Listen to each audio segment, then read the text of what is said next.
Sungguh mencengangkan, saya saja kagetnya bukan main. Seorang kiai didatangi Habib, kemudian memberikan tongkat. Yang tongkat itu dihargai 70 juta. Ada sekitar 5 kamar mandi. Begitu besoknya rombongan para Ba'alwi ini pulang, begitu dicek di kamar mandi, odol, sabun, sampo, sabun muka hilang semua. Sikat gigi hilang habis, diangkut oleh mereka ini.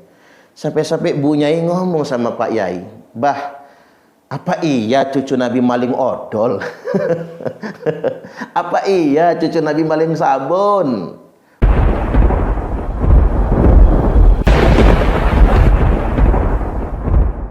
Tentang bagaimana pendawiran, kebiasaan malak-malak minta-minta ke pesantren yang lebih jahat daripada LSM. Sampai-sampai pesantren-pesantren kiainya dimintai, kalau kiainya nggak ngasih sejumlah uang yang mereka inginkan, maka mereka akan ultimatum, ente nggak akan dapat syafaat dari kakek ane. Buat yang belum tahu, silahkan Anda tanya ke pesantren-pesantren, betapa banyak pesantren yang kemudian dieksploitasi oleh sekelompok orang yang mengaku cucu Nabi, meminta sejumlah uang. Padahal kita tahu yang namanya dzurriyyat Nabi, ahlul bait Nabi itu haram nerima zakat, haram nerima sedekah. Ini mereka justru mengancam umat Nabi untuk memberikan sejumlah zakat dan sedekah. Ada yang nanya sama saya, "Loh kok bisa ini semua terjadi? Loh kok bisa kemudian kiai-kiai itu memberikan?" Ya bisa saja karena orang yang masih percaya kalau habaib itu sebagai cucu Nabi, inilah yang paling mungkin dieksploitasi, dimanipulasi, bahkan ditipu oleh mereka karena masih percaya. Kalau kita yang nggak percaya mah nggak mungkin itu semua terjadi bagi orang yang tidak percaya. Nah, ini sudah menjadi sebuah kesadaran. Bahkan sungguh mencengangkan, saya saja kagetnya bukan main. Ada sebuah fakta dan kenyataan bahwasanya seorang kiai didatangi Habib, kemudian memberikan tongkat. Yang tongkat itu dihargai 70 juta. Yang kiai ini harus membayarkannya. Karena kiai ini bingung, uang segitu nggak ada, maka dia tarik ATM, ngutang sana sini, ngambil dulu, cukuplah 50 juta, lalu diserahkan kepada Habib tadi itu. Beberapa hari kemudian Habibnya telepon terus, minta kekurangan yang 20 juta. Karena kiai ini belum ada kekurangan yang 20 juta, maka kiai ini dimaki-maki oleh Habib tersebut. Disumpahi, dimaki-maki, diomongin goblok dan lain sebagainya. Sampai kiai ini bereaksi marah kepada para Habib itu. Disitulah kemudian kiai ini, beliau sadar, nggak mungkin mereka cucu Nabi. Kok sampai segitu jahatnya? Sudah dikasih uang 50 juta, masih maksa minta 20 juta. Ini benar-benar terjadi dan ini di Lampung. Bagi Anda yang pengen tahu, saya hadapkan kepada orangnya. Bahkan ada kisah yang lucu banget ini. Gimana nggak lucu? Habib itu kan kalau datang ke pesantren-pesantren yang sudah kaya, bangunannya bertingkat-tingkat, dianggapnya kiainya kaya. Lalu mereka mengatakan, "Kiai, ente kaya gara-gara kakek aneh." Mereka merasa punya hak untuk arogan kepada kiai dan merasa iri dengan kiai-kiai yang kaya dengan menyebutkan ente kaya gara-gara kakek aneh. Akhirnya mereka bermalam di pesantren itu, ya di khidmat oleh kiai.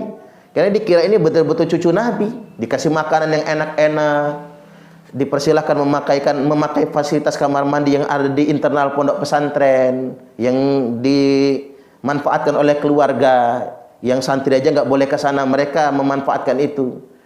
Ada sekitar 5 kamar mandi. Begitu besoknya rombongan para Ba'alwi ini pulang, begitu dicek di kamar mandi, odol, sabun, sampo, sabun muka hilang semua, sikat gigi hilang habis, diangkut oleh mereka ini. Sampai-sampai Bu Nyai ngomong sama Pak Yai, "Bah, apa iya cucu Nabi maling odol?" "Apa iya cucu Nabi maling sabun, maling sikat gigi?" Nggak mungkin kan? Nah, muncullah kejanggalan. Artinya memang benar apa yang dikatakan oleh para masyayikh, para kiai-kiai sepuh, PWI Laskar Sabilillah sudah saatnya mendobrak ini semua. Hadirnya Kiai Haji Imaduddin Utsman Al-Bantan ini sudah merupakan qadarullah, sudah takdir dari Allah Subhanahu wa taala. Karena Allah ingin menyelamatkan agama ini, karena Allah ingin menyelamatkan umat ini dari orang-orang yang mengaku sebagai cucu Nabi. Hari ini kita semua bersepakat, orang yang ngaku Nabi adalah penodaan agama. Ada pasal pemidanaannya.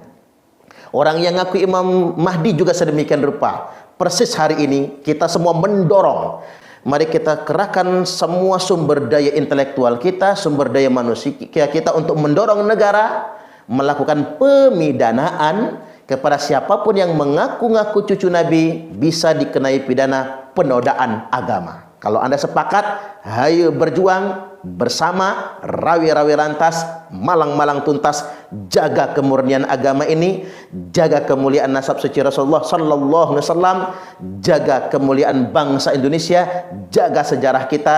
Sejak dulu kita memang berbineka tunggal ika, berbeda-beda, namun kita tetap satu jua, tapi satu pantangannya. Tidak boleh ada orang yang merasa lebih mulia daripada orang lainnya. Kita sama di republik ini. Wallahul muwaffiq ila aqwamit thoriq. Wassalamualaikum warahmatullahi wabarakatuh. Kami adalah Laskar Sabilillah, pecinta Wali Songo dan para anbiya, pewaris peradaban Islam di Nusantara, hingga berkibar bangsa Indonesia.